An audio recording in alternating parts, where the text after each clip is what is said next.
ఓం నమో భగవతే వాసుదేవాయ శ్రీ విష్ణు రూపాయ నమ శివాయ ఓం శ్రీమాత్రే నమ ఓం గోదాదేవి అయి నమ. ఈరోజు మనము ఒక్క నిమిషము కెమెరా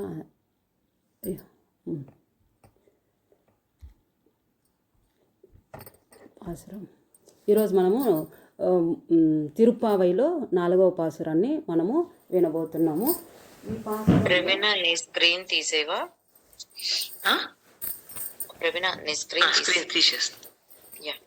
ఈరోజు మనము 4వ పాసురం గురించి వినబోతున్నాము. ఈరోజు అమ్మవారు గోదాదేవి 4వ పాసురాన్ని స్వామి కోసము శ్రీకృష్ణ పరమాత్మని మనసులో స్మరిస్తూ ఆయన అనుగ్రహం పొందాలని ఉద్దేశంతో ఆ తల్లి ఈ పాసురాన్ని పాటగా మనకి తెలియజేస్తున్నారనమాట. అంటే స్వామికి పంపిస్తున్నారు, మనం వింటున్నాము.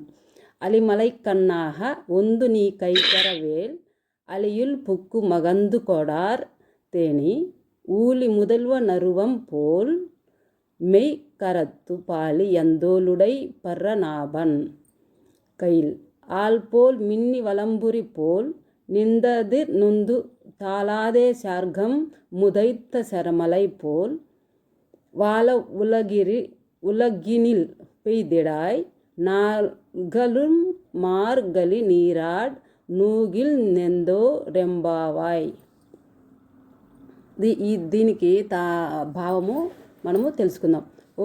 ఓ పర్జన్య దైవమా, వర్షమును కురిపించుటలు అంటే ఇక్కడ ముందుగా వరుణదేవుణ్ణి పూజిస్తుంది.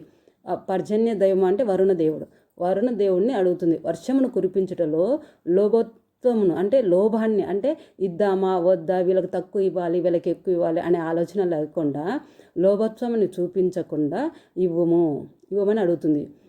నీవు సముద్రంలోని నీటినంతను కడుపు నిండుగా త్రాగుము.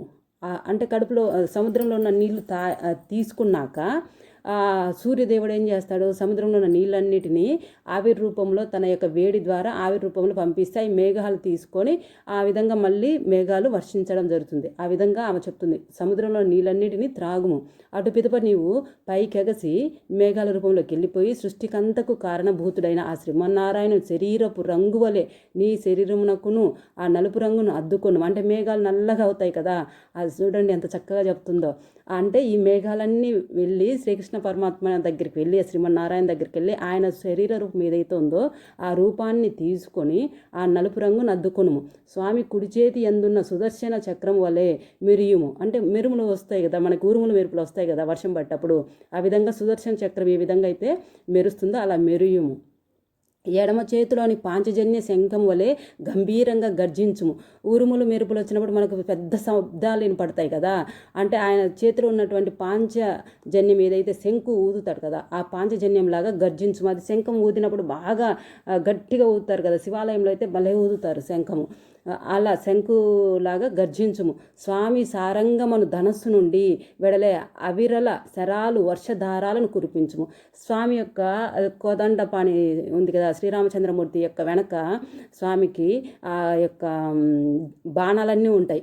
ఆ బాణాలను ఏ విధంగా అయితే తీసి స్వామి వేస్తూ ఉంటాడో బాణాలని, ఆ విధంగా నీవు ఆ వర్షధారలను ఈ భూమిపైన కురిపించుము. మేమందరము ఈ వర్షధారలలో స్నానమాడెదము, లోకము సుఖించున్నట్లు వర్షించుము.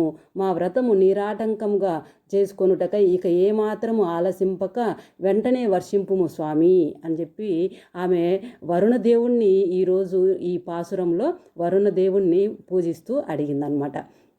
సర్వవ్యాపకుడైన త్రివిక్రముని వ్యాపకత్వాన్ని ఎరిగి ఆ పురుషోత్తముని కొలిచిన కలిగే ఫలితాలను గురించి మనకు 3వ పాశురంలో గోదాదేవి వెల్లడించింది. అట్టి పరమాత్ముని భక్తితో పూజించే శక్తియుక్తులు కావాలనన్నా ముందు శారీరక శుద్ధిని ఆ పైన అంతఃశుద్ధి అవసరం కదా. అందుకే బాహ్యశుద్ధి కొరకు గోదాదేవి వర్షదేవుడైనటువంటి ఆ వరుణదేవుణ్ణి ప్రార్థించి వ్రతాంగమైన స్నానానికై వర్షించమని కోరుతున్నది మనకి ఈ పాశురంలో. ఇది పాట రూపంలో ఉంది, కొద్దిగా చదువుకున్నాం. వెనుదీయబోకు మా వర్జన్యమా కనికరించుము వర్షాది దైవతమా పానము చేయుమ సాగర జలముల ఘనమౌ గర్జన చేయగరమ్మా. ఆకాశమున కెగసి లోకకారుని పోకిడి తిరుమేని నలుపు నలదకునుము విశాల సుందర భుజ పద్మనాభుని అసదృశ్యమగు చక్రము వలె మెరిసి ఆశని పాత శంఖముగా గర్జించి ఆ శార్గపు శరములుగా వర్షింపుమా. ఆశల లోకము సుఖముల నొందగా మాస మార్గలిని మాకై వర్షింపుమా. వెనుదీయబోకుమా పర్జన్యమా వెనుదీయబోకుమా పర్జన్యమా. ఓం శ్రీకృష్ణ పరమాత్మనే నమః. ఓం గోదాదేవి అయి నమః. థ్యాంక్ యూ అండి. Thank you. மலை கண்ணா ஒன்னூர் நீ கை கர்வேல் ஆலியுள் புக்கு முகந்து கொடார் தெர்ரி ஊலி முதல் வனுர்வம் போல்மே கரத்து பாலியனூரிடப்பன் நாம்பல்